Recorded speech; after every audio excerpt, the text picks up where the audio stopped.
Ndinaliwa chimambuyanga ndikufuna chisomo ndikudzaza kwa inu mbuyanga pereka moyo wanga.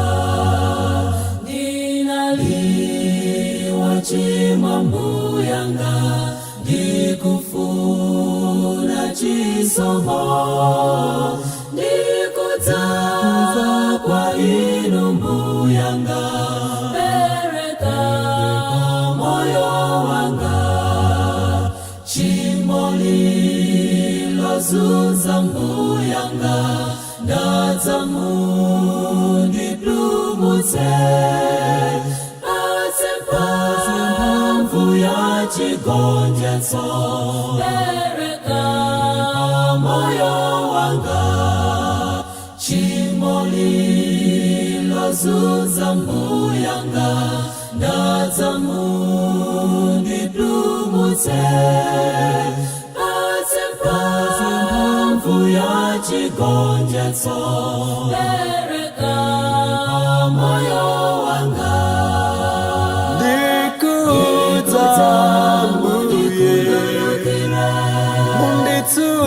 Munditsukeni mwaziwa mundidzazane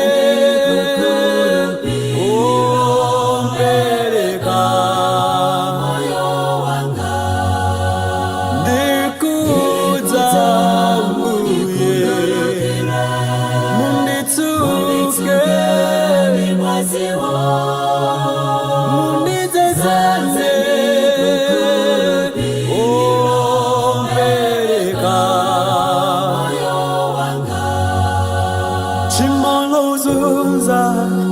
inde mbuyanga peleka mtima wanga munditsuke ndipo nielemu mundiche mwana wanu ohipayo wandizunza ine mzazene chikulupiro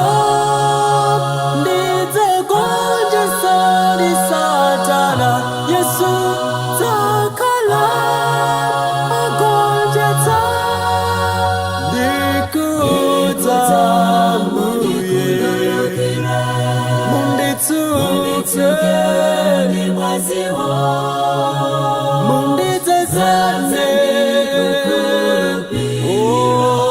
pereka moyo wanga. Ndikudza